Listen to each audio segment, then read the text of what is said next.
Hell yeah.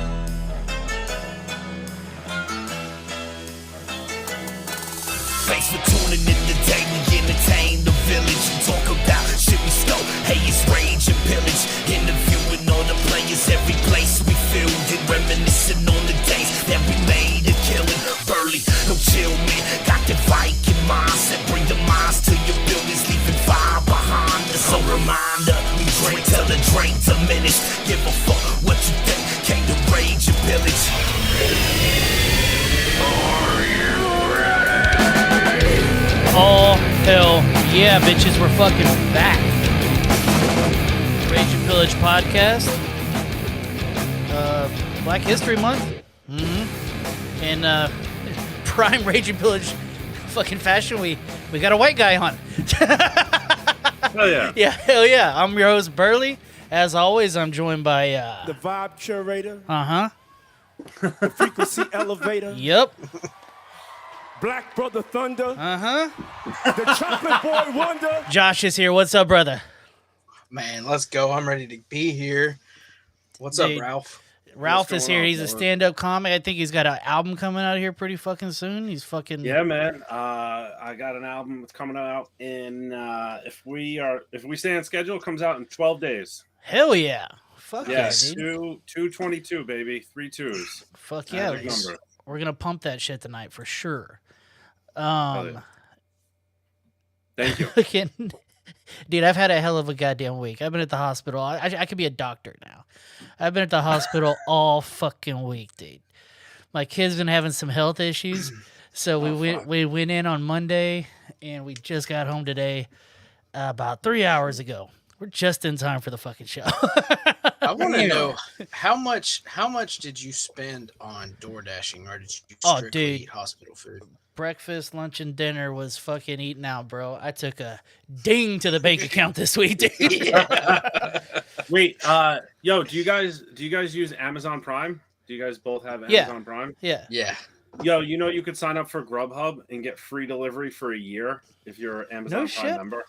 Yeah, yeah, it's some new promo that they got. I'm gonna have They to do don't that. have they don't have that stuff out here where I'm at. They don't have Oh, yeah. Grubhub and DoorDash, and Yeah. I'm in the boonies. So, have you ever seen the show Ozarks? Yeah, Okay, so that's Yeah. that's basically where Josh lives. He lives on a lake in the middle of Alabama, small town. You know, so sounds I amazing. got nothing. Nothing. My Walmart's 30 minutes away. yeah. Everything else is 30 minutes away. But yeah, I'm gonna have to I check that guess out. That's kind of nice, though. I mean, especially after listen, I did COVID in New York City, so I'm jealous. You're out there, you're in the middle of nowhere. That's Y'all had the fucking real nice, dude. y'all had the real lockdowns too. Like Yeah, Oh yeah. yeah. That's I wild. like being out Yeah. there in nature, man. I'm going up to the mountains on Sunday just Where to you go headed? fucking hike and meditate and shit. Yeah. where Yeah. you headed? This place called It's Ramapo Reservation. It's up on it's by the border of New Jersey and New York. No shit.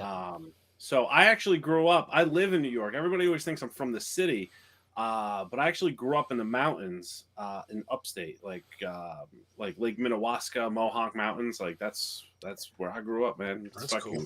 I didn't even know Yeah, y'all had barefoot mountains. everywhere. It's great. I didn't even know y'all had mountains up there. I didn't think about that. Yeah, it's When you hear New York, all it's you just think all about is the city goddamn to city. you. Yeah. Yeah, I'll tell you what, New York.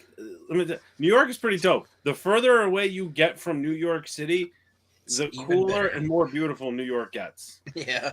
Everybody says like upstate's like fucking awesome. You know. Yeah, yeah, you should come, dude. You could fit. What is it? We have a state park. It's called the Adirondacks. It's so big. You could fit every other national park, every other major state park in the You could fit it into the Adirondacks. Oh shit! I'm gonna pull Yeah. this up real quick. I want to take a look at this. Spell crazy. that. You know what? I'm gonna butcher it and hope Google figures it out. Adirondacks. Adirondacks. Okay. Just say laid back chair. Say REI headquarters. I don't know. Hiking fucking- boots. Dog, that looks sick. Yeah. I like the shit out of that. So that's my kind of thing. But here's my deal. Look at me. Your boy doesn't hike. So I want to drive around and see all this shit. I'll get out of my car for a little bit, take some pictures, a couple selfies, and then I want to drive to my next destination. You know, like they would have left me behind on the Oregon Trail for sure. Just gotta pull. You get your wife to pull the car forward and say, "Hey, babe, pull the car forward. I'm gonna stand right here." Yeah, and then you just back it up. Yeah, exactly. I'm waiting until I can justify my insurance getting me one of those rascals. It's gonna be awesome. See, that's what I was gonna say before. I was like, too bad you didn't have a golf cart that you could just drive around. I was like, oh shit, dumbass. That's what they call four-wheelers. Fuck yeah! Oh yeah. Oh gee, in my neighborhood, dude, like I live right outside of Houston, right? And in my neighborhood, it's all these kids. You'll see like 13-year-old kids driving around the neighborhood in their golf carts or their parents' golf carts, just running the roads. You're talking like 12, 13 years old. It's fucking wild. I've almost ran over 1,000 kids since I lived here. It's fucking nuts, dude. I didn't realize how big golf carts were until I was in Florida in March of last year. I was in this retirement community called the Villages. The Villages, their claim to fame is that they have the highest STD rate of all senior living centers in the entire country. They're bringing shit back that we thought we cured. Hell yeah, dude. Yeah. And all they do is just fuck and drive around their golf carts. And like, their golf carts are more expensive than our actual cars. Yeah. That's cool. Probably have fucking wild. Badass speakers and shit and fucking jacked up. Yeah. I mean, I've been on the golf course and seen some people that had some fucking sick, like, it's going to sound racist, but Black History Month. There's this black dude rolled out, dude. He had fucking giant-ass rims on his golf cart and shit. I was like, God damn, dude, speakers and shit. I was like, damn, dude, that's fucking sick. He's spinning. Get the spinners, baby. Let me get behind this guy. I'll take a 5-minute tea time past this guy so I can listen to his music. He was late, obviously. Anyways.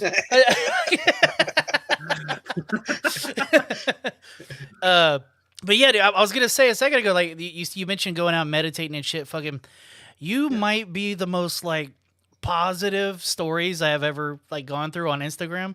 Everything's like a positive affirmation type of thing. It's kind of cool. I dig it. All the rest of my shit's dick and fart jokes and Fred Durst pictures and shit like that. So, yeah, man. Dude. Yeah, man. You just, I don't know. Shit happens in life, and like you got to start like clinging on to some shit, or you're just gonna keep falling. And yeah, man. That's I don't know. I've always been into like meditating and crystals and beads and all that shit. Word, you can look at it. You can look at it our way, or you can look at it your way, and your way is probably better than. Yeah, mine involves beads and beer. Exactly. Anal beads and Miller Lights. Well, we can go there, sir. You just opened it up. Oh hell yeah! Literally. Give me that hell yeah! All right. Thank you. I appreciate that, man. It's I've had some people reach out and been like, I appreciate what you're posting. Like, I'm going through some shit, and so seeing that has like helped me move forward, and I dig that, man. I also have a podcast that I started a year ago where it's called Unmasking the Mic, and it's basically comedians just talking about their journey in therapy. That's sick, dude. Yeah, thank you, man. It's just I think during the last like 2-3 years, I think we've all just lost it, and there's got to be more emphasis on just like mental and emotional health. So thank you for coming to my TED Talk. I appreciate it. No, I mean I want to continue. I want to continue on that train of thought though. Fucking like we've had a few. I say a few. We've had a bunch of New York comedians on, right? And just about every one of them talks about therapy, right?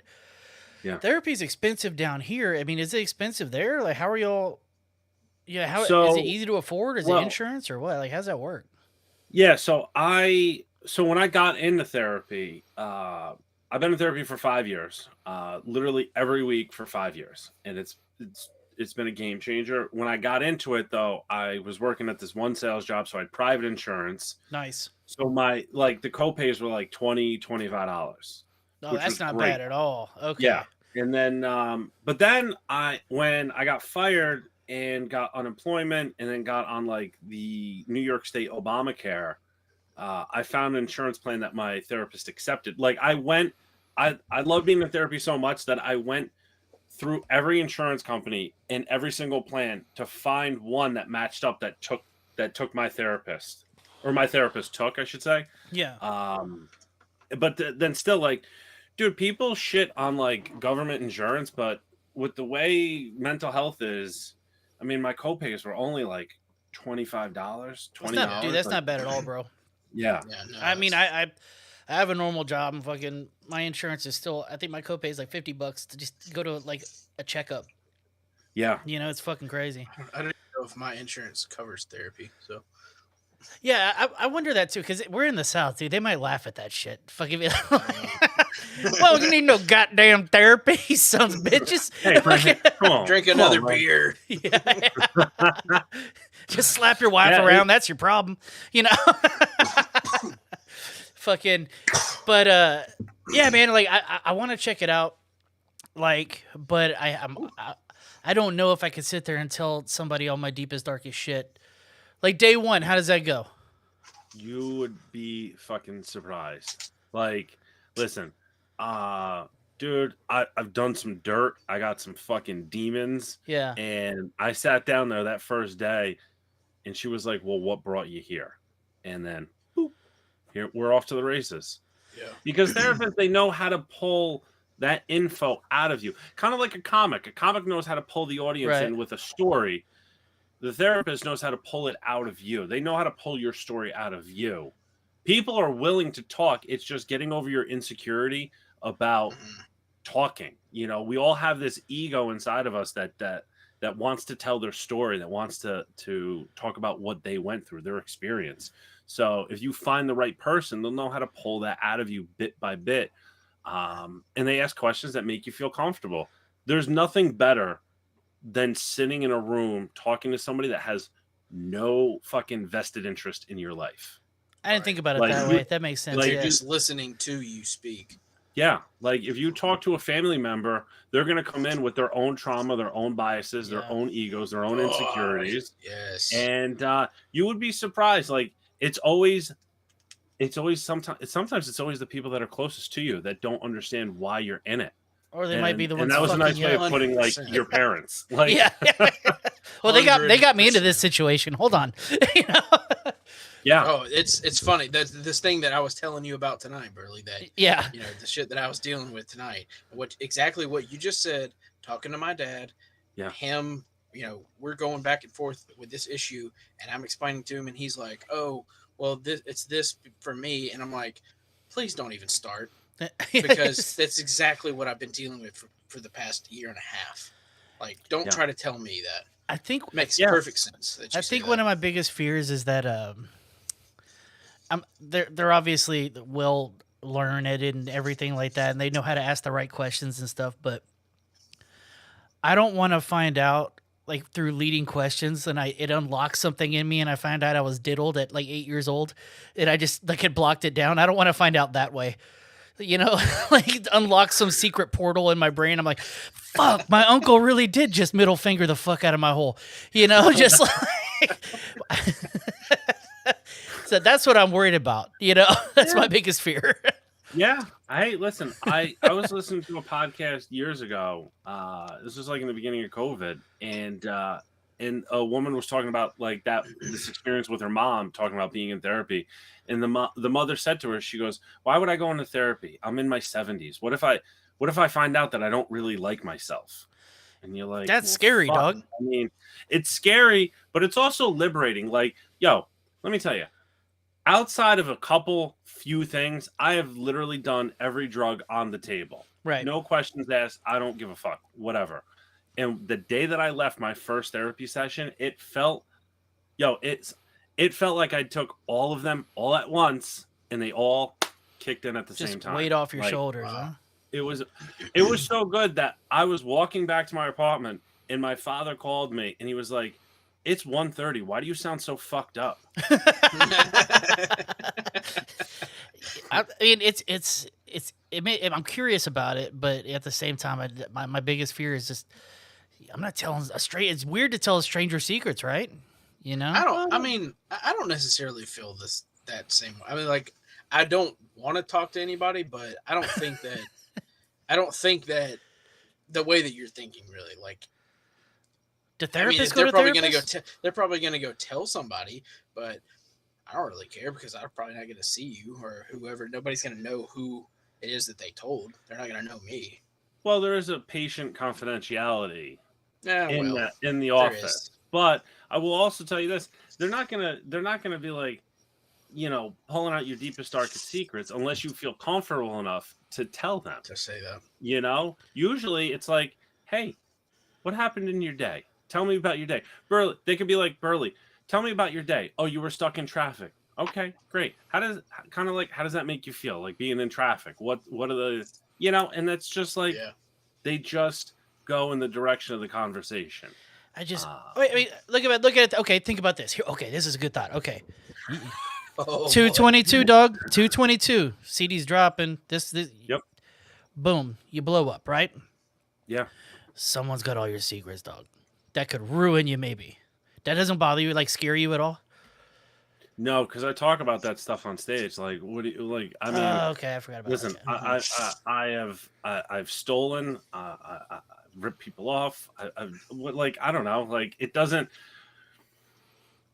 The chances of a secret coming out that I'm embarrassed about, it doesn't matter, because I've gotten to this point in my life where it's like I can't be who I am I can't be who I am today if I didn't go through what I went through all those years ago. For sure. For sure. So it's like, if you're happy with who you are in this present moment, then you have to be happy with the process and accept it of getting here in the first place. Mm-hmm. Right.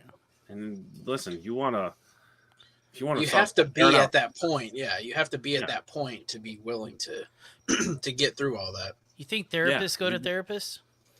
Yes, I think they do to help manage what they go through. And they got to go to higher and higher. There's got to be a boss therapist at the top, right? Everybody goes to the higher one. Like King Koopa? Yeah. That's the final boss in fucking. Final boss. Yeah. Fucking. Here you were, thought you were playing James. You were playing GoldenEye. Yeah. Speaking of which, downloaded the new GoldenEye. I thought it was going to be new. It's the same old shit. It looks like ass, and it didn't feel the same. So... It's the fucking greatest. It made me feel so nostalgic. Like, I felt so happy when it was the shitty graphics. And I was like, yes, this makes me feel good. I like it. I was so over it. I played one level and I was like, yeah, it's just not the same. Fucking. Have you been watching any of that Last of Us show, dude? Yes. Yeah. When this is over, I got some Indian food coming, and I'm gonna watch the last 2 episodes. Okay. All right. So you haven't watched episode 3 yet. No, I've seen the first 2. I hear episode 3 is very intense. I started watching it, but I wasn't like, I don't know, man. Like, I wasn't in the right mind frame, and I said, I can't take this right now. Episode 3 is weird and dark. Yeah. Dark. And I don't want it. No spoilers. But dude, it's fucking dark, dude. Yeah. I got to the part where Nick Offerman is in this relationship now. That's the part that I got to. And I saw a little bit of that, and then at the end, I don't know. It was like they were like having an argument, and I was like, all right, I can't.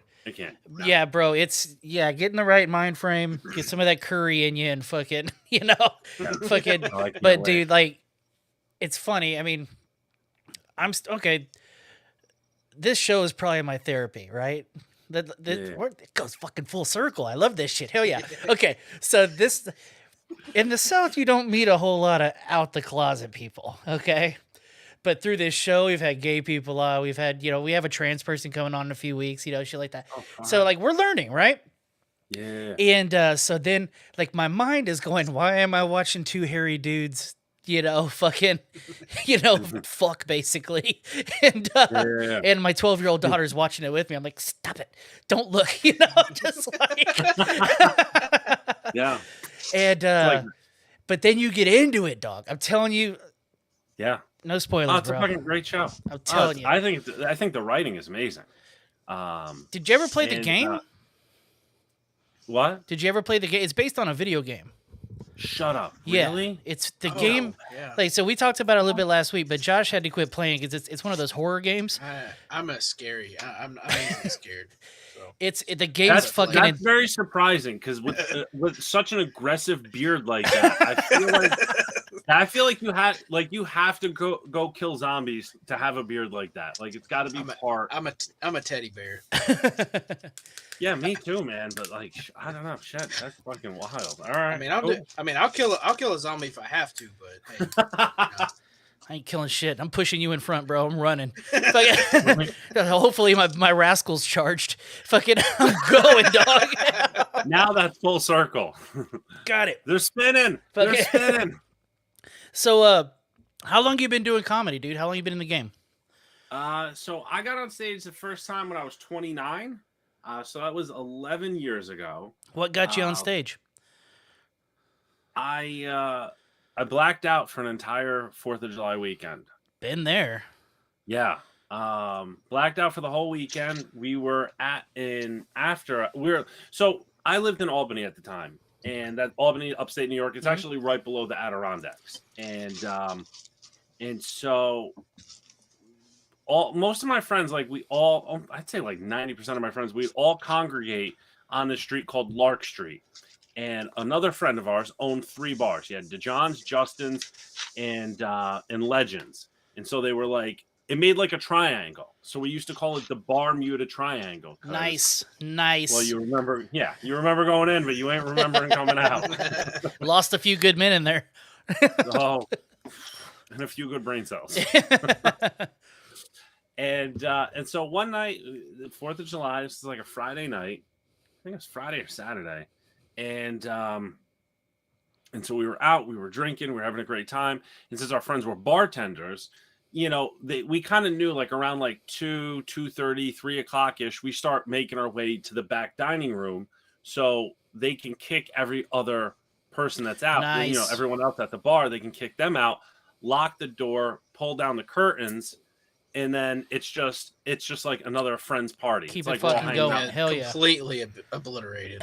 Yeah. So that's when like your nights of stopping drinking at 2 turn into like, hey, it's 7 o'clock in the morning. Awesome. You sprinkle a little powder in there and you're watching the sunrise together and you've already planned 4 businesses. Yeah. Been there a lot. Yeah. That's yeah. Hello. Yeah. You don't deviate your septum from just hanging out. You can get more in there now. Dude, I could literally put a Q-tip up and like poke the other side of my nose. Like it's. Oh shit! I knew I was starting. I knew I was starting to develop a habit when I was at some fucking stranger's house with a bunch of. It's like they were all punk people, and I was, dude. I was a wigger, dude. Like I dressed like bad. I was Eminem bad, right? And I was at a bunch of punk people's houses just because they had coke, and I remember hitting a line in front of all these strangers and my nose just exploded. Just blood all over the counter everywhere. I was like, okay, this is going to be an issue. It didn't stop me that night, but I thought about it for a long time afterwards. Yeah.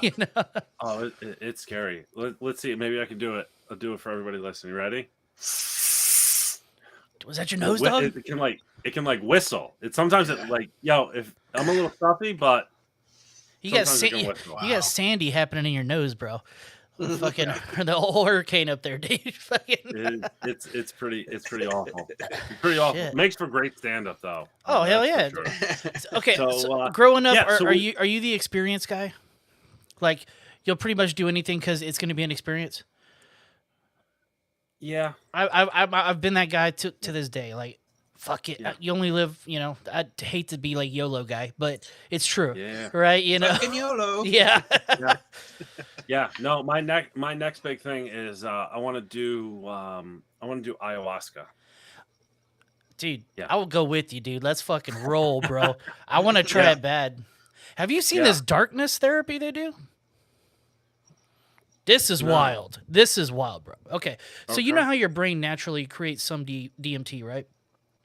Yeah. Yeah, the pineal gland or whatever. Yep.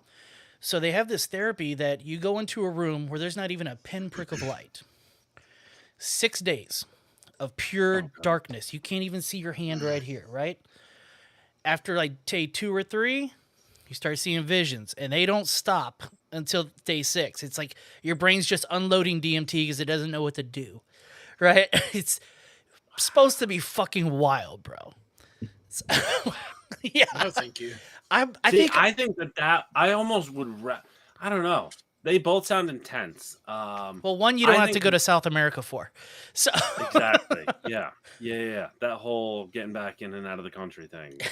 it's that whole walking to a village. It's South America. How sad is it that the walk to the village is what turns me off of it? I'm like, that's a long walk, dude.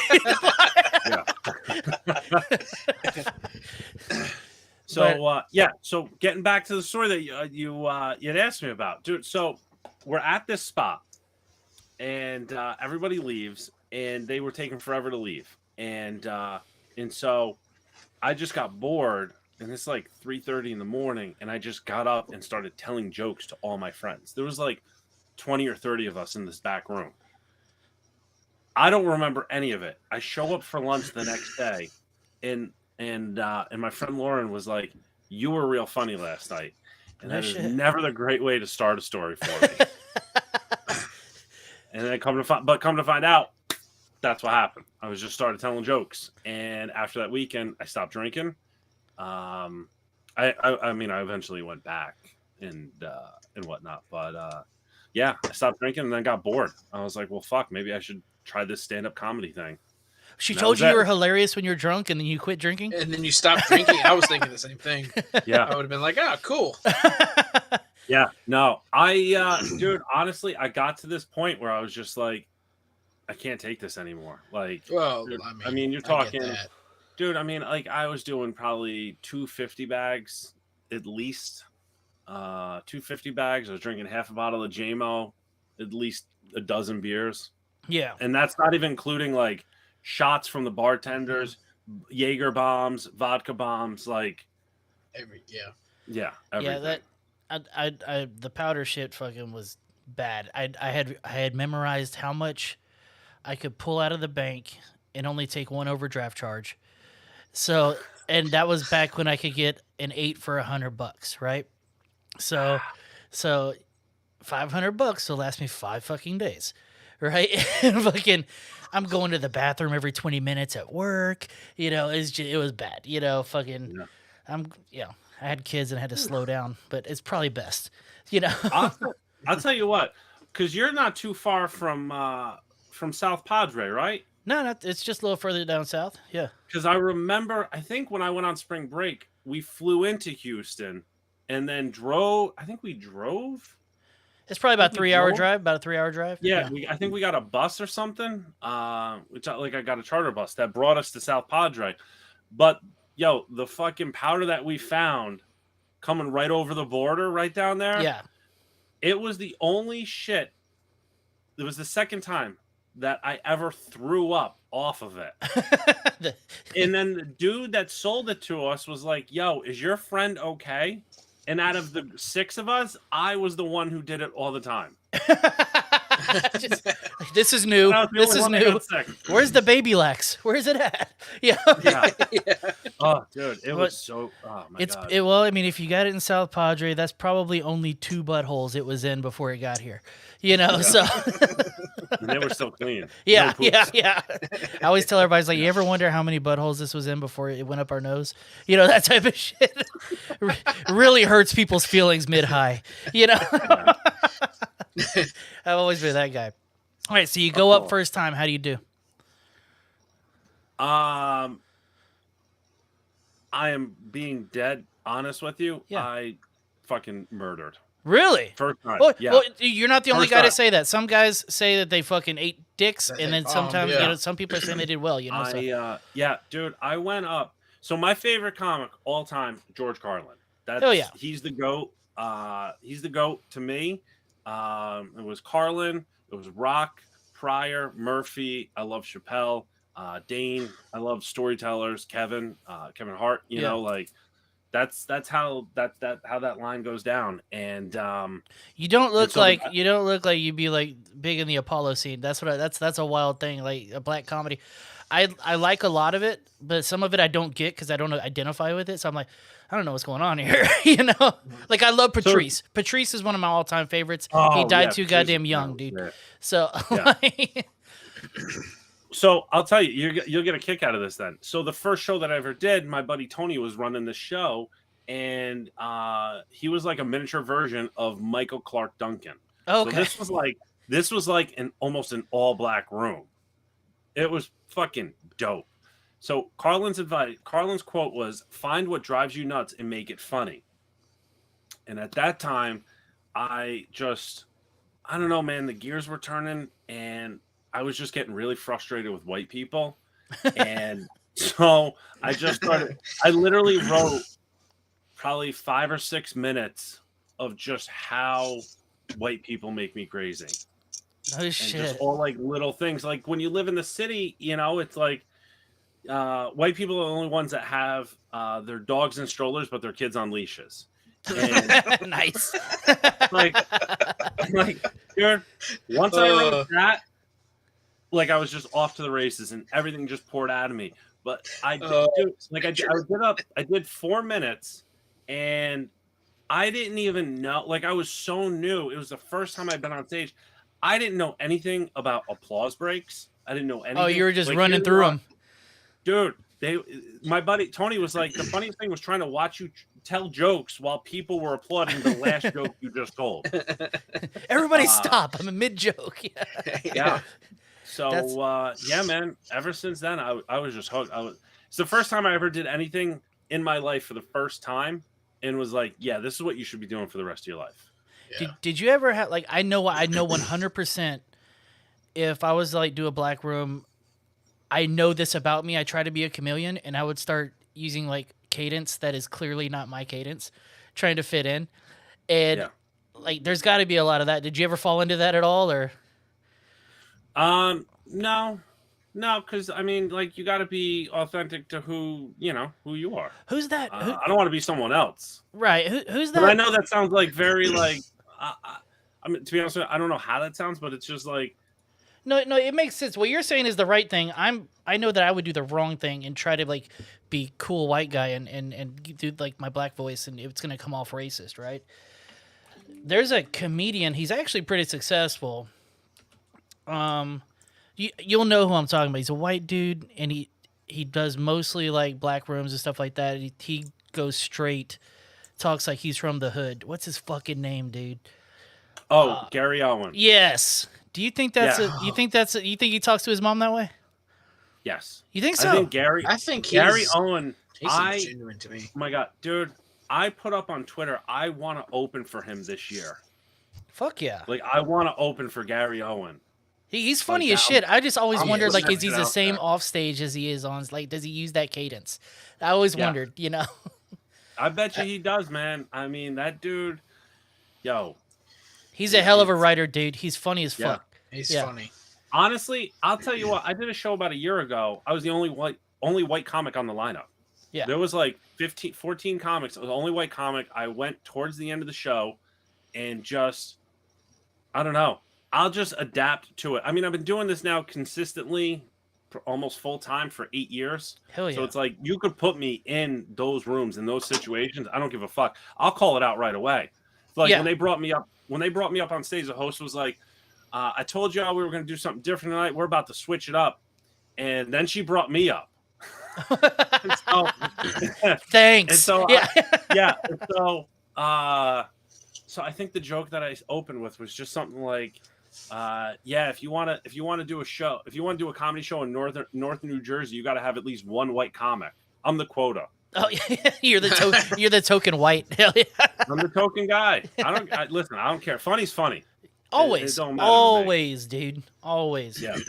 Down here, you'd be lucky to find a white guy. I mean, it's all Hispanic comedians here, you know. So you get some funny shit, especially if you're from here. Yeah. And you understand, if you grew up around a lot of Hispanic people, the shit they say is fucking great, dude. There's some great ones down here. Have you ever come down to Houston? No, but it's on my list. Dude, yeah. Good. The comedy scene here is growing, and we're probably getting runoff from Austin right now because that's like the new fucking spot, you know. But yeah. Oh yeah.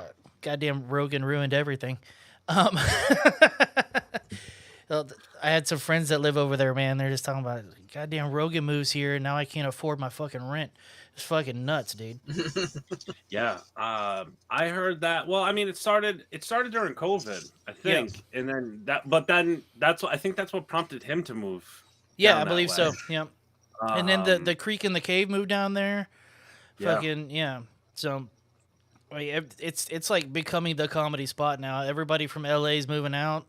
There's only a few people there left, dude. You know, at least people Yeah. that I like anyway, that I keep up with. I think you got Jeremiah Watkins still there, and I think Bill Burr's like the last like star holding out there. You know. Yeah, man. So- It's crazy how everything kind of ebbs and flows. Like, I don't know. I'll tell you, a fun comedy town. If you ever get some comics on there, Chicago. I think Really? Chicago. Yeah, Chicago. Yo, there are some fucking killers in Chicago, dude. All right, I'll have to hit you up after this. You give me some names, and I'll reach out to them, dude. Yeah. We prefer comics on here because they have similar sense of humor and they don't get offended. You know what I mean? So, like, we've definitely had some people on that, yeah, they were looking us straight laced and you know, you thought we were, you know, we needed to go to church afterwards. We felt bad because there's a buddy of mine that we talk every once in a while on Instagram, and he does comic books, right? Okay. And he comes on, he's a black dude, older dude, and we talk like we talk, and he just looks at us just dead in the this what the fuck's going on here?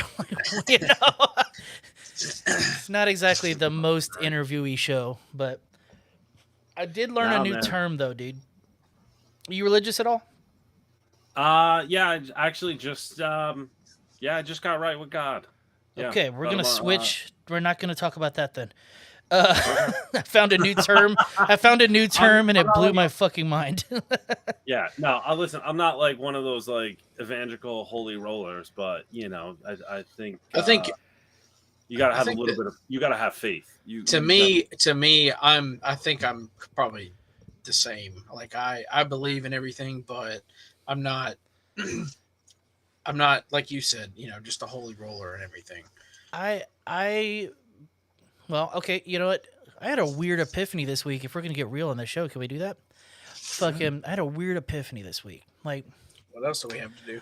I always believed that, you know, like up until this week, like there is something, right, that created and watches over all this, right? Mm-hmm. But then you go up to one of the floors in the hospital, and there's a bunch of bald children with tubes hooked up to them everywhere, and you're just like, what the fuck? You know, like you see a 5-year-old that's just rotting from cancer, dude, and you're just like, Jesus Christ, what the fuck? What is up with that? You know? So I'm having a real weird like inner struggle this week. It kind of fucked me up, I'll be honest with you. You know? Yeah. Dude, let me tell you, there's a great book. This is how I got onto this path. So I almost died in a car accident in November. No shit. Okay. Oh, wow. Yeah. I rear-ended somebody on the thruway. It was a big highway. They were parked illegally, 60 miles an hour. Boom. Everybody said I should have been dead. Cops, EMTs, firefighters, ER doctors, insurance agent. Everybody told me that I should be lucky and thanking God that I'm alive because I must have a guardian angel. And so that started this like downward spiral with a few other things mixed in. And I just upped and left and went to Florida for 4 days right before New Year. So I was like, I got to get the fuck out of here. And so I picked up this book. It's called The Power of Positive Thinking. It's, I didn't even expect it to talk about it, but like, yo. No, that's cool. Yeah, I'm pulling it up right now. It's this book, it's Power of Positive Thinking. Norman Vincent Peale.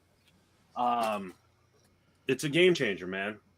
And it's like, I don't know. It's so motivating and so basic and just real. And like, there's like, obviously it's, he was a pastor. So it's like Christian based and, there's references to the Bible and whatnot. But it just, I don't know, man. It changed my perspective, it just changed my life. I just added it to my Audible right now. I'll listen to it.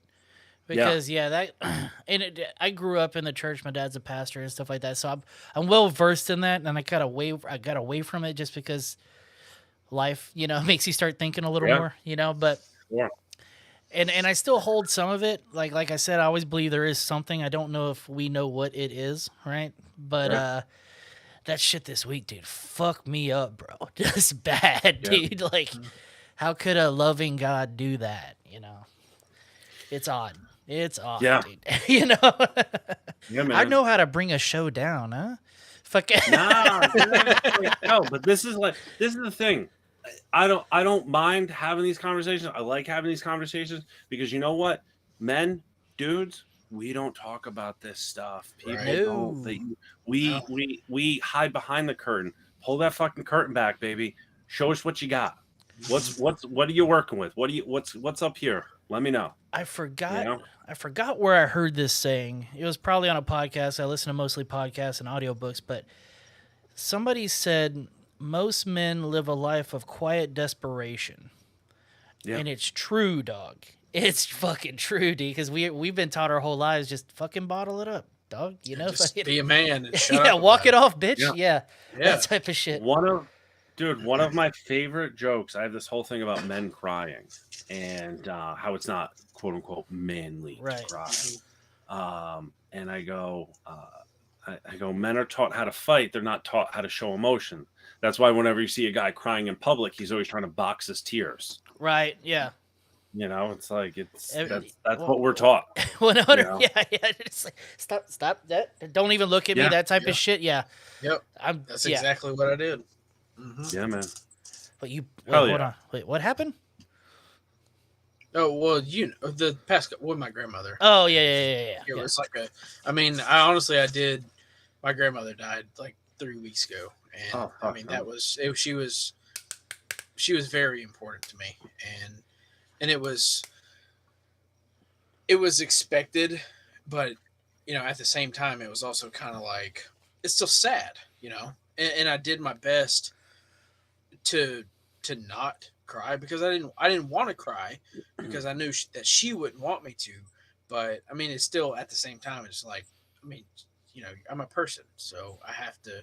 I did it, and then whenever I did feel it coming, then I would just get up and leave the walk room. It off. Yeah, I just wanted to be by myself for a second. Give me 30 seconds, a minute, and I let a little bit of it out, and then I wipe it off, and then I go back in there, and I'm fine. I'm not really fine, but outside I'm fine. Yeah. That's a funny thought I just thought about based on like men are taught to fucking. You think John Wayne was like a good actor? Go with me here. Go with me. This is how my brain works, Ralph. Deal with me. You think John Wayne was a particularly good actor, or was he always a goddamn John Wayne? I think it was always John Wayne. I was thinking the same thing. Would you think less of John Wayne if he had like a real like sad cry scene? No, I think more of them, to be honest with you. You know how tough you got to be. You know how tough you had to fucking be in the 50s to be a man and cry in public, dude. What? That's got to be look upable, right? The first time a man cries in a movie. Yeah. I mean, shit. Even now, you see a dude crying in public. Most men are like, "Damn, what a lucky bitch." Let's see here. Are you walking past somebody in public, a man in public, and going, "What a crybaby!" Like, fucking suck it up. Yeah, I've certainly had my fair share in the last few months of crying, and I've definitely been in public. But I am also, 6'3", and at that point I was, 240, 250 pounds. So I don't think they might have talked some shit, but it was after you're talking about my goals here, dude. You're my goal weight right now.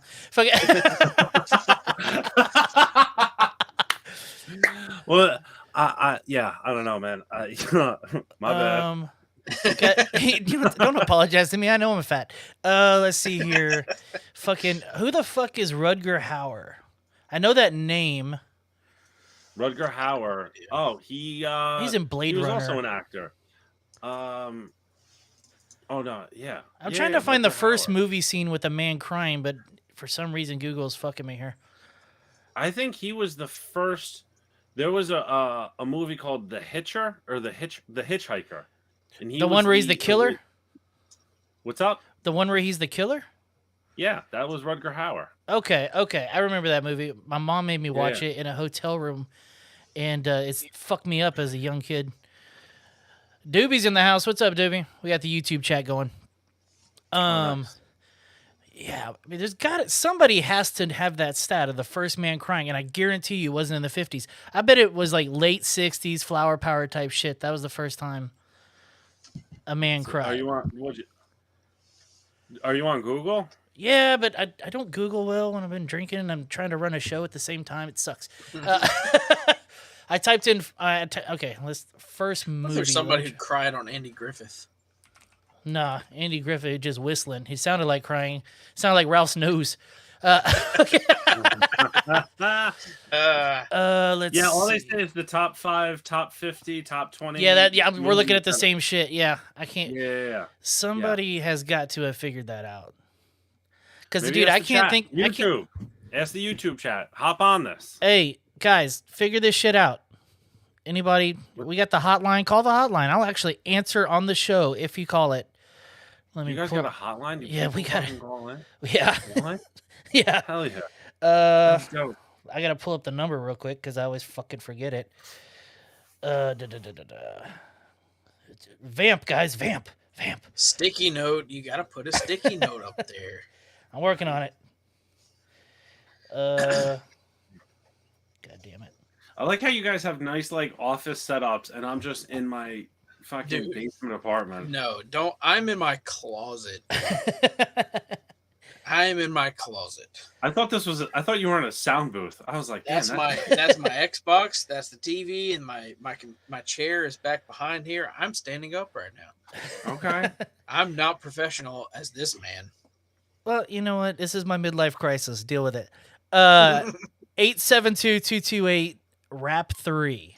Fucking call in. Fucking I will answer it. Let's go.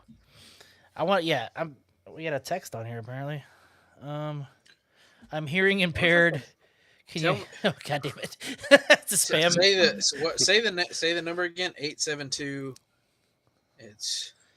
It rap is fucking 3. 872-228 rap 3. RAP 3. No, you typed. Listen, I saw what you just typed in the YouTube chat, Josh, and you wrote rape 3.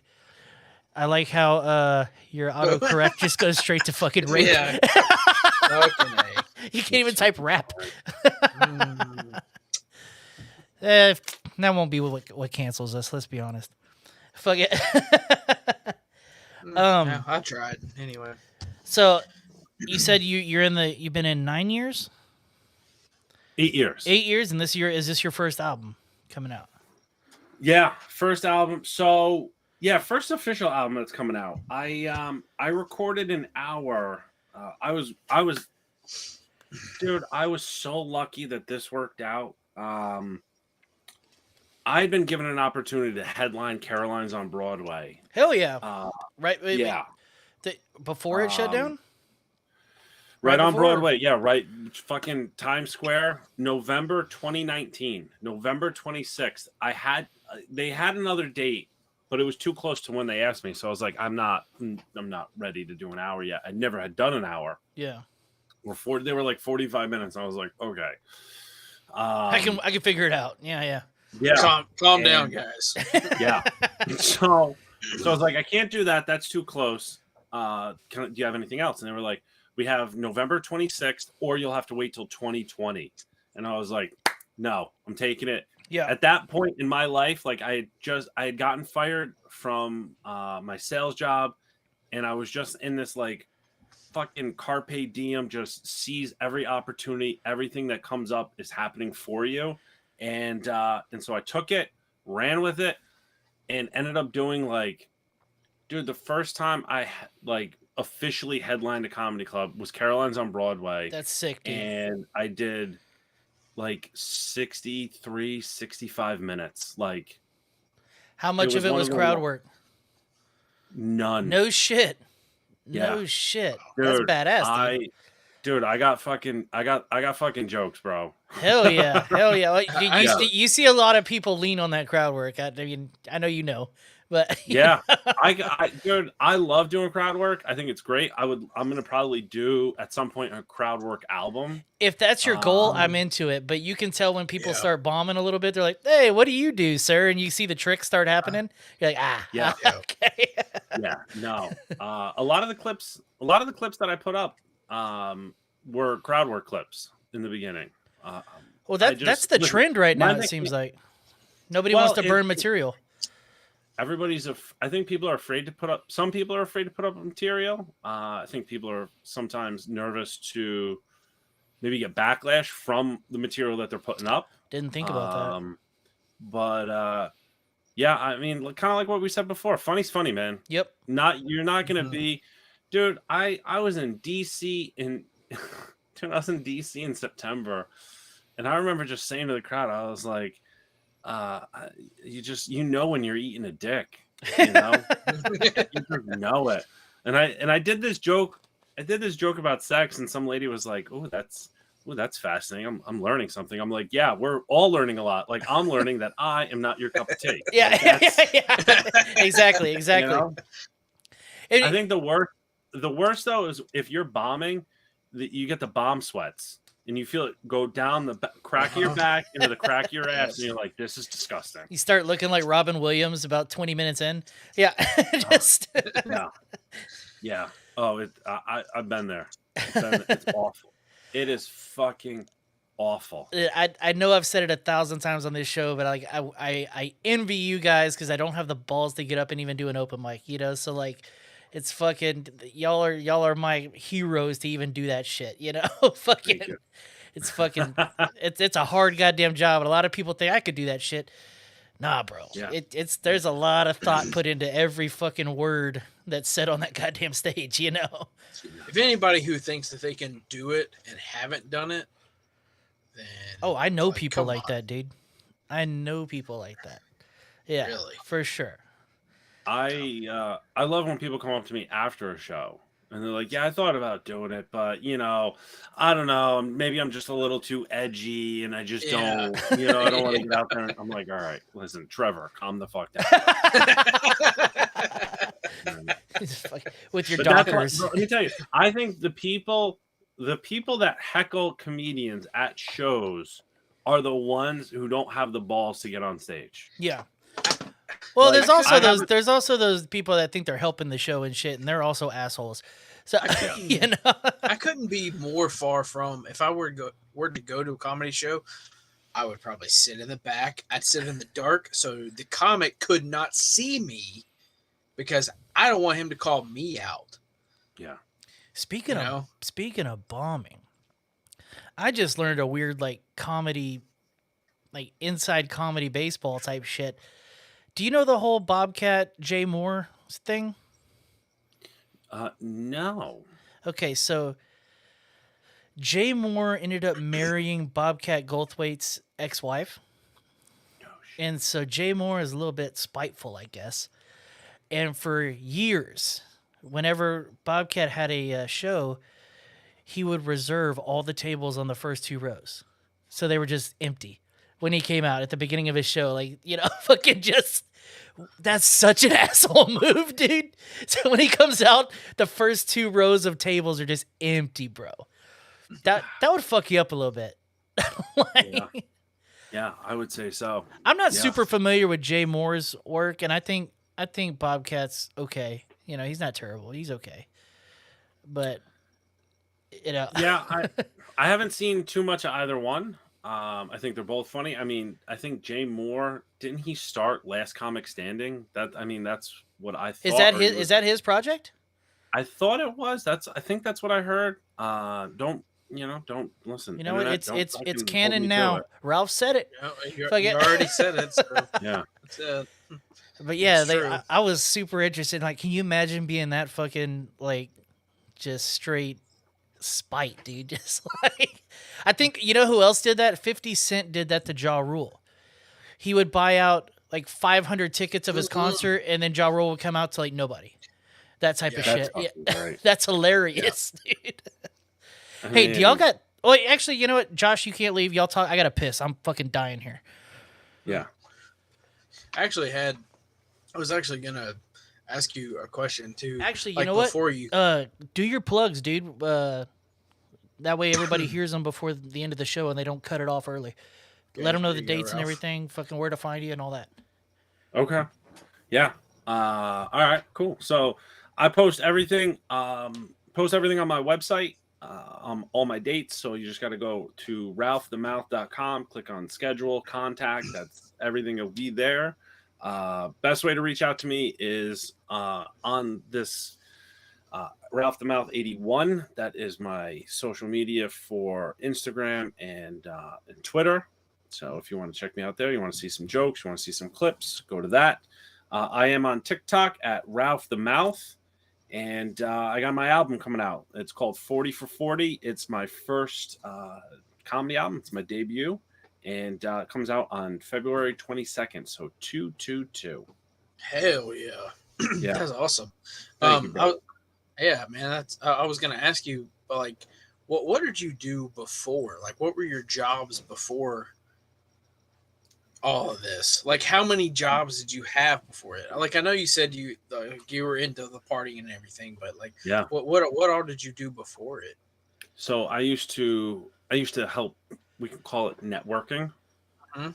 I used to help people network to find things. He's an escort. I get it. He's an escort. Yeah. But I mostly, honestly, outside of that, I mostly worked in restaurants, man. I was a cook. I was a cook for about 12 years, and 10, 12 years. Then I've been a bartender, a server. I've been a bouncer. I had my own construction company. I've done roofing. I've had so So many much jobs. stuff. Just I feel a like just a hustler. I was a farmer. My first fucking job, I was a farmer. What? yeah. What? Yeah, I was 13 years old. My mother was so psychotic that she wanted me to start working at 13. She was like, "You kids are weak. You go get a job." So I had to get a job as a farmer. I farm eggplant and onions. But again, kind of like with stand up, that with that first show, it was just me and then just a bunch of Jamaicans. Like, I feel yo, they told me how to take the old school paper grocery store bags, the shopping bags. Yeah. yeah. You take the flap that didn't have any ink on it, and then they would roll these giant fucking spliffs during lunch, and we would just get so fucked up that I would pass out in the fields after. Like, the boss's son used to drive around on a four-wheeler, and he would call me out. He pulled up right next to me and was like, "Are we paying you to fucking sleep?" I feel like and it may be stereotypical too, but like a lot, comics or even actors and stuff in New York or wherever that the restaurant jobs. Restaurant was where a lot of people started, when they were young and doing everything. Like, I mean, is that very typical? Yeah, I mean, you need to find a job that's flexible. You have to find a job that you can work your career around. You work your passion around. Like, I have been a hustler since I was 14 years old. So sales is always like the go-to. Like, I can talk to people. I can sell you. I'll fucking sell you anything. You get the triangle. And, you get that triangle. The fucking sales triangle. You know, my favorite quote from a salesman is that one on the Wolf of Wall Street when he goes, "Sell me this pen." Yeah. You know what I'm talking about? And he's like trying to make up some shit, and then he's like, "Nope, next guy, sell me this pen." Yeah. That's always my favorite thing. Yeah, best way to sell a pen. Hey, can you write this down for me? Yeah, write your name down. Yeah. I can't do it. I don't have a pen. I can't do it. I don't have a pen. All right, then shut the fuck up. Yeah. That's how, when I was a kid, my dad was had been in sales for like, I think now he's been doing it for like 40 something years. But he was like complaining about his job one night, and I was like, "You get paid to talk to people. Your job's not that hard." And he goes, "Oh, really, Right. smartass? Then sell me this bottle of Pepsi."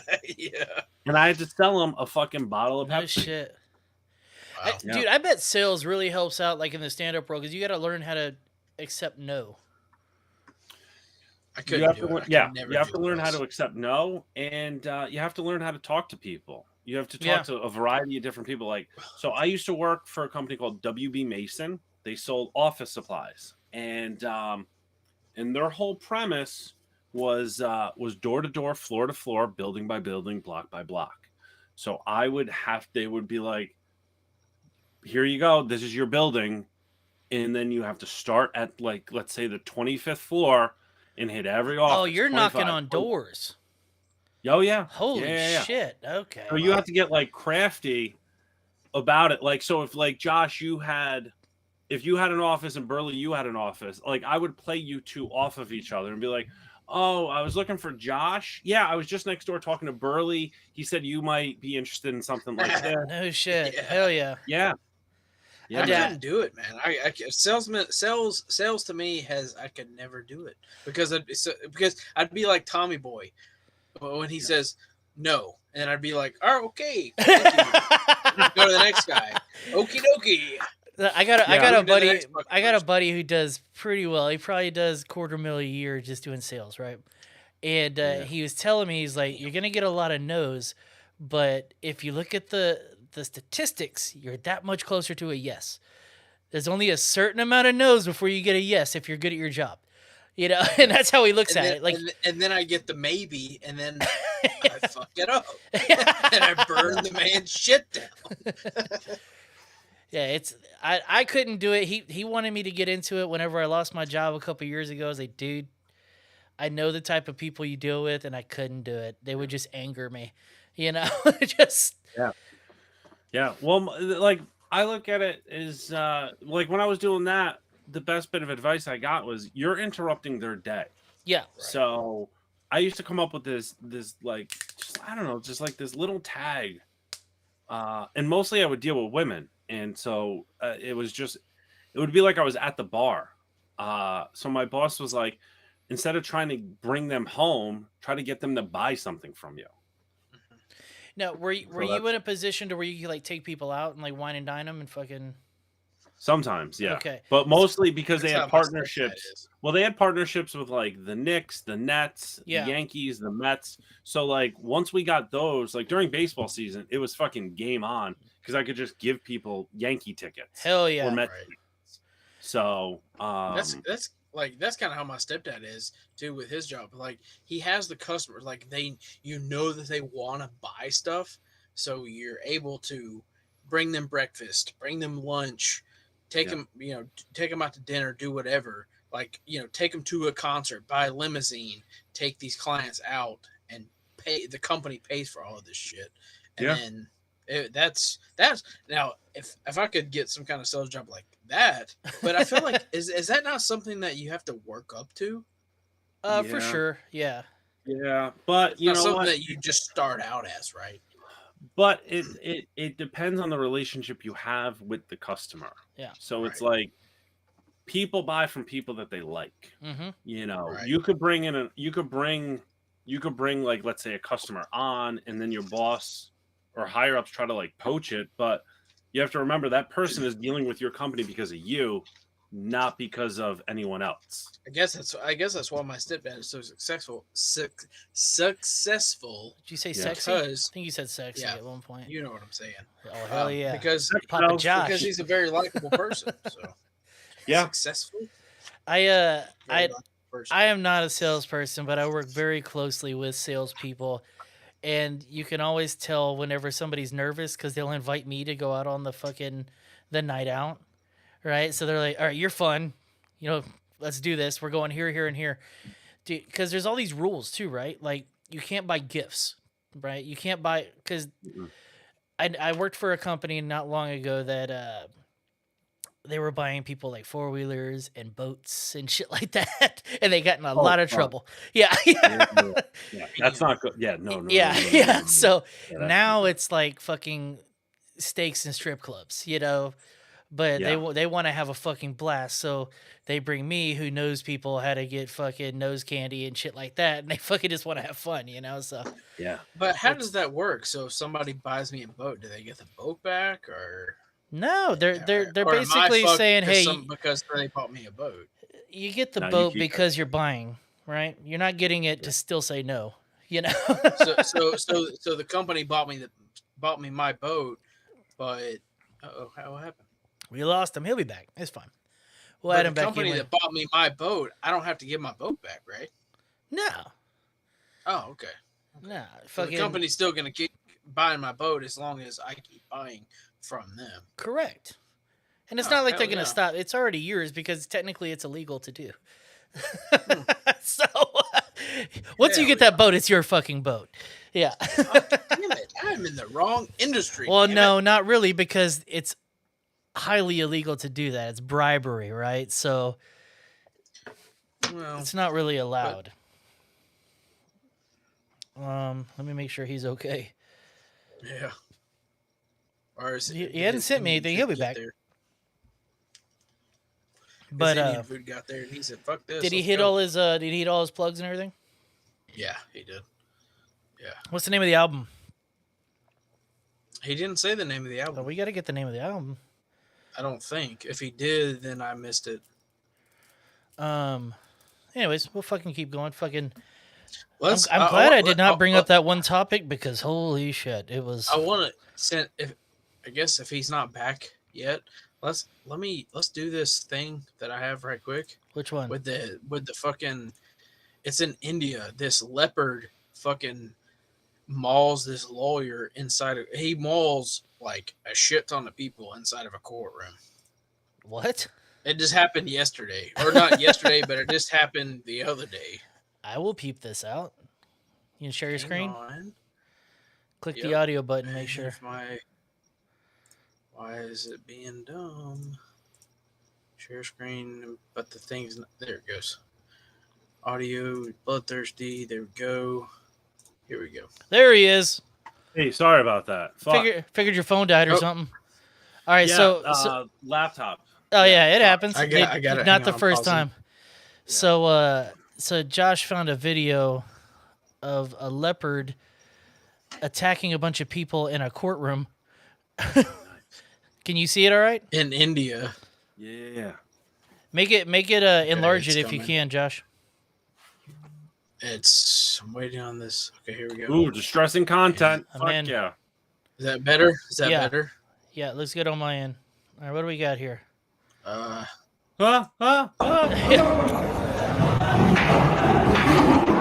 All right, pause it. Hold on. Pause it. Does it show the leopard? God damn. I don't know. God damn. I haven't seen it. This is Wow. the first time There's I'm watching gotta be footage of this shit. There's it. Oh, gotta that's be. it. Fucking New York Post. There's got to be something more. Hey, say what more you that want I about just- New York Post. If you get into their they have a section of strange news. There's Yeah. wild Oh, I shit know. in there, bro. Dude, strange news is my shit, man. I know At least I know they lean a certain way and everything, but goddamn, dude, that strange news section is great.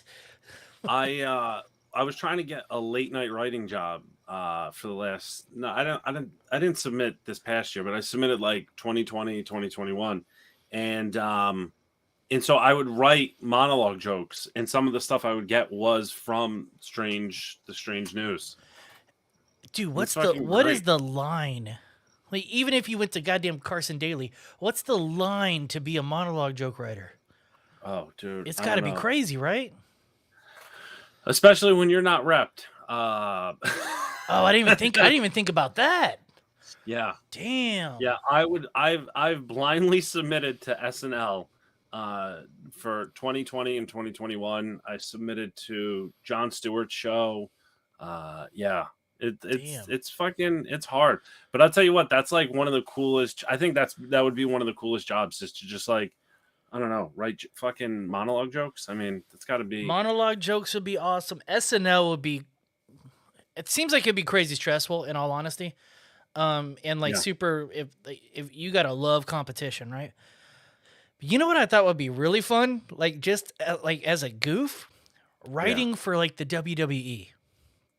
Oh yeah, Dude, you could have a blast doing that, dude. Especially like as a comedian too, that you get into the characters and you can make fun with it, bro. Like yeah. I'll tell you what.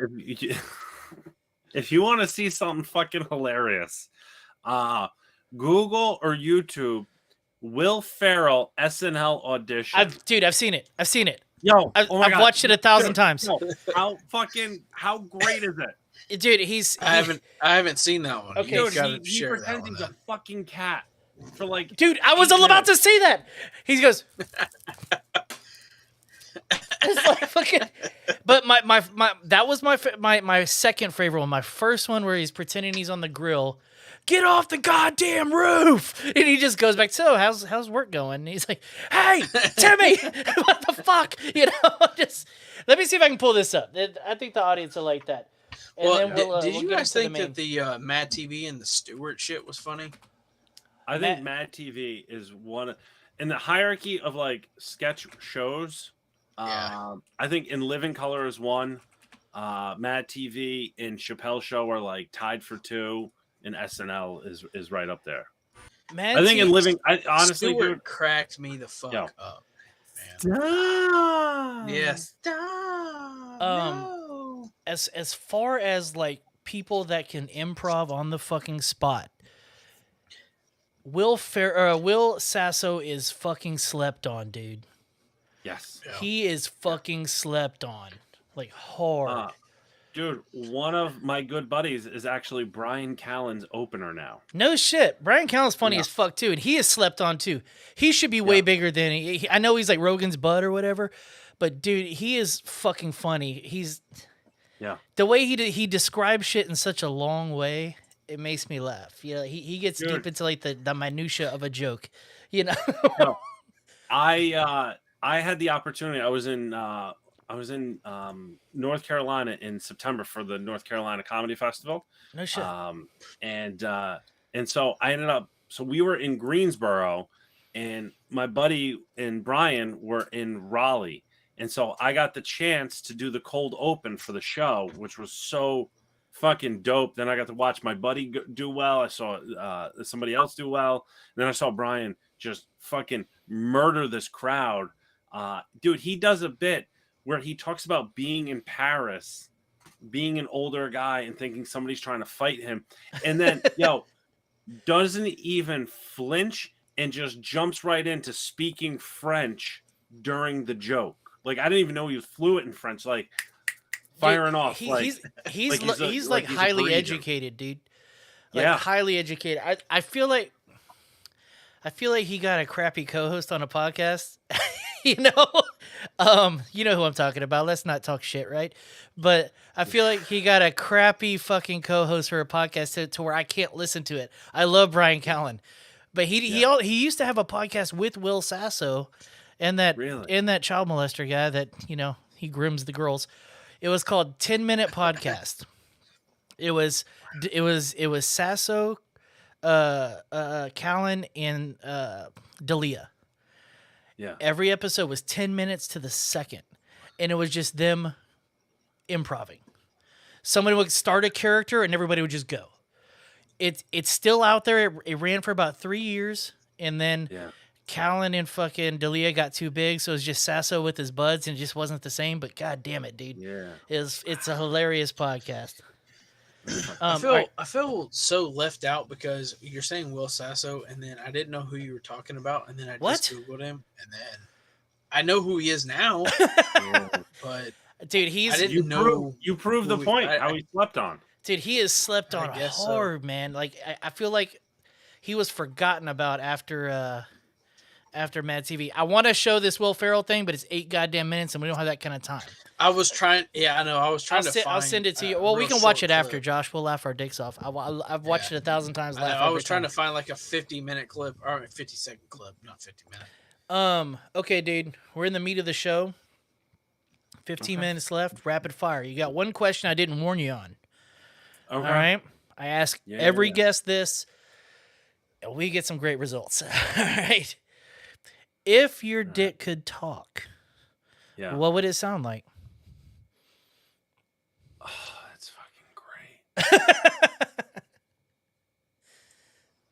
I mean, I think it would sound like me. You think so? No. Yeah, I think it would sound like me. Just his dick lips, just the same way. Just You're the first. yeah. You're the first. A lot of people are described like an old lady, like with fucking menthol cigarettes, and just I've seen some shit. You know? Yeah. No. Honestly, I feel like that. Yeah. I don't know, man. I feel like that would be the go-to. Dude, listen. I don't know, man. I've lived a fucking crazy life. Like I have fucking partied with the best of them. You woken up I've with some partied wrong with, ones, like, huh? I'm guessing. Yeah. I mean, I don't know. My dick's seen some shit, dude. So I was saying, you got your dick has flashbacks to Nam, you know. Well, you said earlier you've stolen a bunch of shit, blah blah blah. About an hour ago, honestly it was about 1 hour ago, and I refrained from saying I can't wait from an hour from now, because that's the question, Burley, you always ask. I gave him a heads up. So on the show, we got the rage and pillage questions. Raging meaning party, pillage meaning stealing. First question is rage. What is a good party story you have that can't get you in trouble today?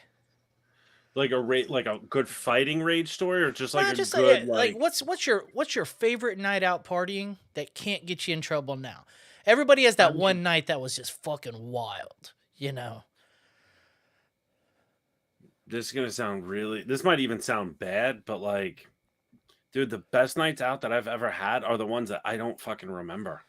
Oh yeah, but isn't it fun? Isn't it funny to hear the stories recapped by other people, and they're slightly different every time? Yeah. You're like, yes, tell me more. Yeah, that's it.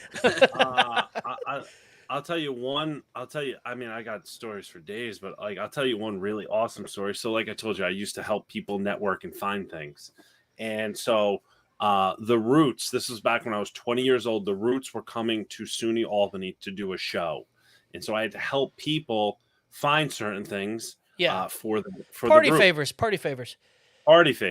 And so I got the phone call.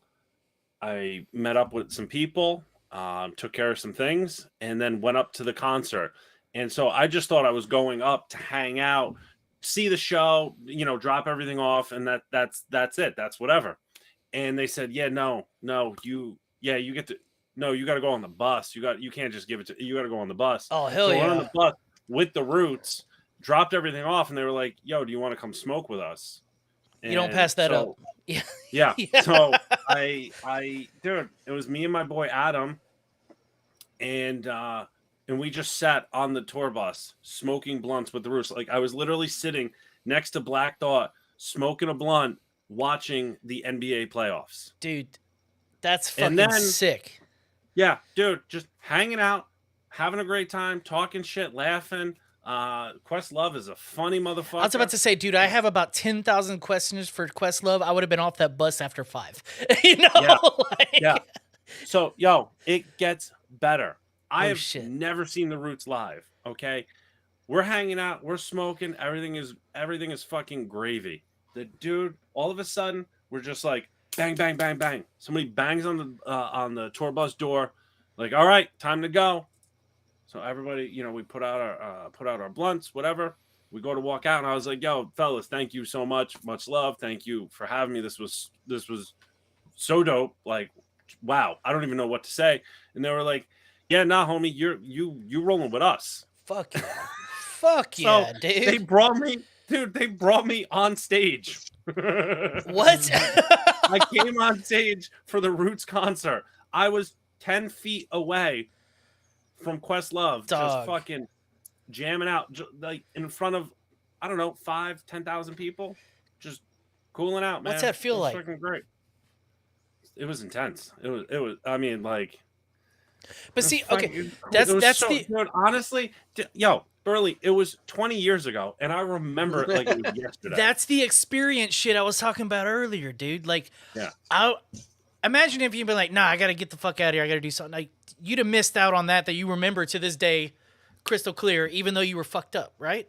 Yeah, you will never forget that shit. That experiences of this shit. If we can we have a takeaway from this show? Is take every experience you can. We die one day. Everybody dies. Fucking live every day like it's the fucking last, dude. It's the shit. That sounded cliche as fuck. Live every day like you might go to prison tomorrow, you pedophiles. Fucking. So, Pillage. Everybody's stolen something. Wait, does it keep going? What happens after the show? I was going to go with what you just said. No, there's this great quote next to Charles Bukowski that I think one of the greatest writers is Hunter S. Thompson, Fear and Loathing in Las Vegas. Have you heard his regimen? You probably have. His daily regimen? Yeah. Yeah. You think that's real? Yes. You think so? That's because crazy. I think it's real based on this quote, and I think it's one of the greatest quotes that should be on everybody should read this quote once in their life. It says, "Life should not be a journey to the grave with the intention of arriving safely in a pretty well-preserved body, but rather to skid in broadside in a cloud of smoke, thoroughly used up, totally worn out, and loudly proclaiming, 'Wow, what a ride.'" Fuck yeah, dude. Well, I want my corpse to look like it's been through some shit. That's what I want, dude. You know, I don't want to look pretty in the casket. Hell yeah, dude. Actually, I'm gonna write that shit down. I'm gonna do a quick shorthand of it. Hunter S. All right, Hunter S. Death. I'll find the quote. I like that shit. I'm gonna get that shit fucking on my desktop. I like the shit out of that. All right, dude. Pillage. Everybody's stolen something, whether it's you robbed a bank or you stole chapstick from your mom. What's your favorite story of you stealing something that can't land you in jail right now? Well, thank God. Okay, hold on. You told me an amazing story that we can't say on the air. Josh, I'm going to fill you in on this later off the mic. It's fucking hilarious. Okay? Yeah. So, but he can't say that on the air. It's a little too close to home, and it might land him in some trouble. He got an album coming out. So, all right. What you got, dude? What's your second best pillage story? So I realized at an early age that I love to steal. It's one of my favorite things to do. Can I interrupt you for 2 seconds? Sure. Do you still do it to this day? No, not at all. Oh, dude, I probably once a week. It'll be something dumb. Like I'll go to a grocery store, and if I can get away with it, it feels so good. It feels good. Once a week? Probably, yeah. I'll steal a pack of gum just to feel good. Yeah. Yeah, no, dude, honestly, like I've gotten into this whole like law of the universe karma shit. Like same with me. It doesn't work for me that way. Generally, I'm stealing from a large corporation. They don't feel it. I'm not stealing from a fucking bodega or a mom and pop shop, you know? Same just thing. like I mean, I can tell you. Well, sorry, Ralph. Go ahead. Sorry. No, you go, man. Hey, listen. I was just gonna say because the thing what I'm referring to is when we just got our shower done the other week, and then at Home Depot when I went to go buy the flooring for it, so the shit was so expensive, man. It was like $10 a square. You know, the shit was like $10 a square. For like 10 inches by 10 inches. And then I counted it before I put it on my cart, and I said, there's 11 in this one. There's 11 in this one. And I said, you know what? I'm just going to do it. I'm just going to say, look, there's you're saying it like and I get so one dirty. And then you know what happened? I went to return everything that the contractor didn't use. There was one piece of that flooring that was just completely broken. Never would have been able to return it. So I got fucked either way. So I lost 10. It was only $10, but it was still the same fact that I was just like, okay, see, that's why I don't steal anything, because I still get fucked either way. Yeah. I love steal. I love it. Yeah. I tried it. I thought that I got away with it, but I really didn't. Hey man, listen, I just can't. I don't know what. I think it's because I stole so much when I was younger. Like, to be honest with you, like I just can't. So I don't get any joy out of it. No, not at all. Not at all. I'll let if you got to steal, then you go. Not. I'm not saying you guys, but like, just you got to go steal. You go steal. Like, listen, I got a little cake. Like, I'm okay. I can. Oh no, I'm doing it's- well in life. It's the feeling he's of like, fine. He's yeah. fine. Oh, no, that's what I'm saying. Like, I don't mean either one of you guys. I but, like, love. people that- I just yo, love like, the you guys were rush. out- I think we're both fine, but I Yeah. tried to do it, but I'm just like, no, look, I just got screwed, so I still lost it anyway. I still had to pay for this son of a bitch. Yeah, I'm not So trying to like whatever. Winona Ryder myself. Like, come on now, Dude, did you see the new one of that? I'm sorry. Hopefully you got like 10 minutes on you, dude. I'm sorry. I know your Indian food's there. Fucking. But No, did you it's see that fine. chick from Euphoria just got busted? No. She just got busted stealing a $28 shirt. Yeah, see, like She that's Winona fucking- Ryder that that's shit, so you know? whack. Yeah, no, fuck that. You got, you're on a. This is the thing I don't get about Hollywood. Why the fuck are you stealing anything? Okay, why do you drive drunk? Why do you steal shit? You got people to do this for you. Hire someone to go steal something for you if you need it that bad. And I think a lot of their you don't wanna clothes are pay for it, free. I think a it's- lot of their clothes are it's- free and shit, right? Like they work on I don't know. especially on a popular These people show, are you probably fucking get free weird. shit. These people are I don't weird. know. Anyway, sorry, dude. We totally derailed your No. story. All right, you No, love dude, listen. you love listen, stealing. I got stories fucking ready, rocked and locked. to, like, I just don't want to keep you up all night. I mean, Last of Us is coming up soon, so oh, it's all good, man. Listen, we're gonna get off of here. I'm gonna get high as a fucking kite and eat Hell. some- oh hell yeah. chicken Okay, from I thought you were a McDonald's. sober guy, so I didn't want to bring that shit up. I say that I'm comedian sober. Okay, Like, I really Okay. just smoke. Okay. I just smoke weed. I like my mushrooms. okay. I literally do everything except coke. It always I've never done trips me mushrooms. out whenever I hear about a comedian going sober and they're not like celebrity comedian, if that makes sense. I'm like, Yeah. how do you hang out in the clubs and not fucking melt down? You know what I mean? I can't even hang around if I'm trying to like take a month off of drinking, I shut all my friends off. I can't even talk to you. You know? Yeah. Yeah, dude. I mean, I honestly, and I'm not trying to sound like I'm like fucking Billy Badass or anything, but like, dude, I was such an animal, and I mean a fucking animal. From the time I was like 16 to 28, 27 was the first time that I tried to get sober. I got fully clean at 34. I was a fucking animal, dude. Yeah. Animal. I mean, dude, I was doing ecstasy as like a sophomore in high school.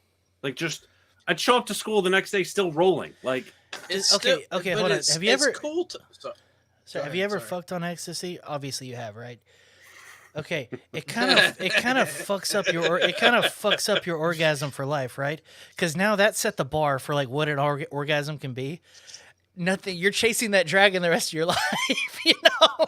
Like, listen, I'll tell you what. And that I heard that it's one of those things, and this is probably one of the most wild things I will say on this entire episode.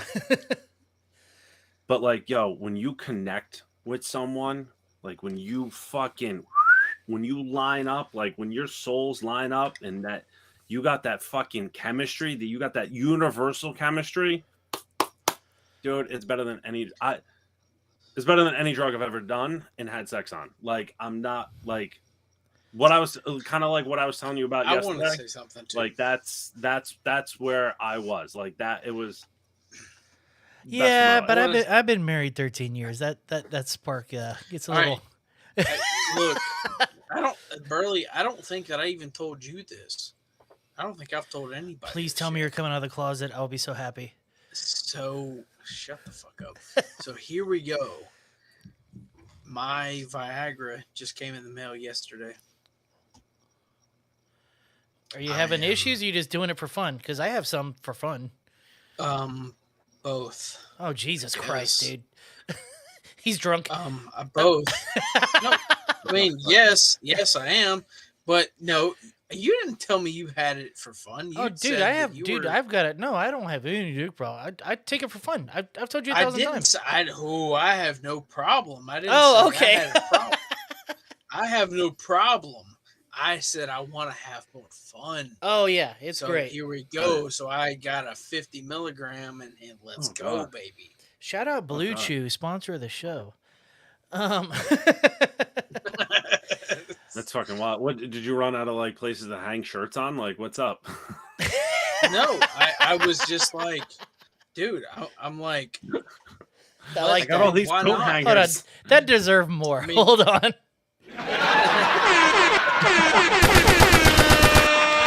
Yeah, that deserved more. That was pretty good. That was a late response on my part. I should have got glad it that it's- faster. I'm glad that it's more funny than you guys are just like, okay, cool.